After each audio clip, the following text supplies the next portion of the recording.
Hey, John Hardison again, Studio 113, Epic Academy at East Hall High School in Gainesville, Georgia. Let's take a look at video tutorial number 3 for Infuse Learning. Let's look at something very simple, quiz management. Let's go to my quizzes, and there is a quiz that is already there from Infuse Learning, just a practice quiz. This is one that I've created. We'll take in just a minute.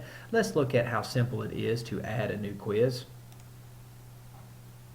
I'm just going to put this practice quiz. I can go right here, and of course I can put description. So just a test quiz for those learning Infuse. And then you can see that we have shuffle questions. By default it's off. Bad word filter, yes, we want on by default. Display results we have off, which we can change. We can also add some tags. It's about as simple as that. There's my first quiz that I'm adding. Let's go add a new question, or add our first question. When you get here, it's just as simple as this. You type in your question, you can even upload an image, and then you select the question type. And then you have seen these before if you've seen the other video tutorials. And there you go. There is nothing more to show you. You would simply hit submit and go on to your next question. I'm going to back out of this since I already have a quiz created, and I'm not going to save. And let's just do this. There's the practice quiz I just created. I didn't think it would save it, but it did. It backed it up. I'm going to delete that. I don't need it.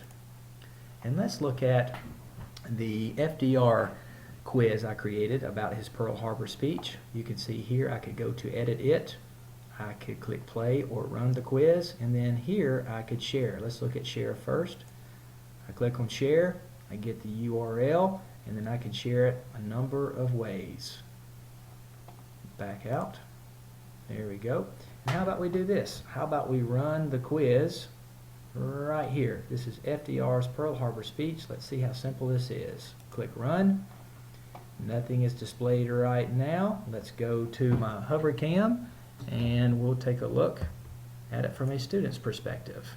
So the student is already logged in via sinfuselearning.com. This is just an example student. Let's go begin quiz.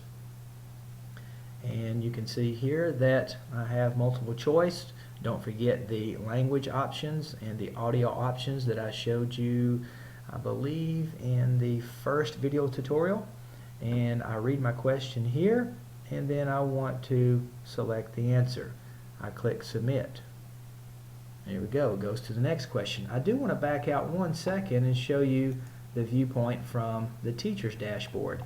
The answer was right, so it is green. If you hover over it, it tells you the response time, it tells you the answer, and of course the question. Now this one is green because then I punched in as a teacher the correct answer. Now the next three you'll see will show up yellow because I did not enter a correct answer because they're open-ended questions or more creative questions. I could, however, put in some keywords to make sure I know if that student was close to the right answer. Let's go back to the hover cam and let's just type in something here. It says, what is FDR's most powerful rhetorical strategy?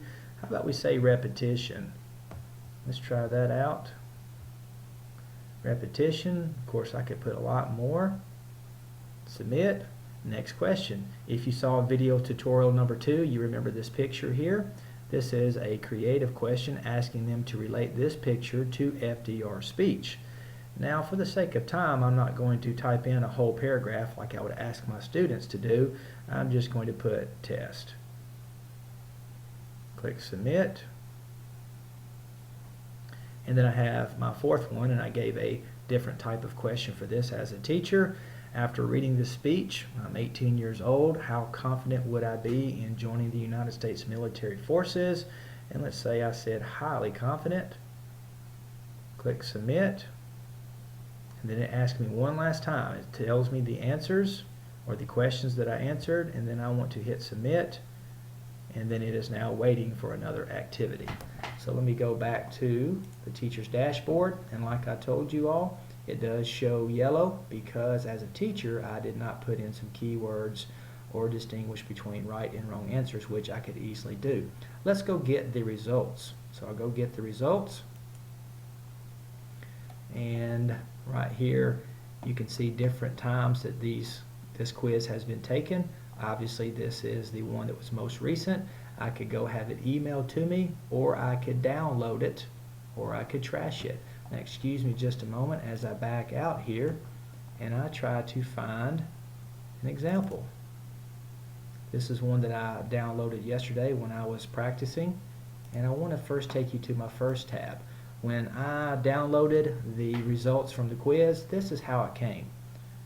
Alright, obviously that takes just a second to redo. I always go here and right click and I go to move or copy, and I'll make another copy of this original one, always keeping my original data.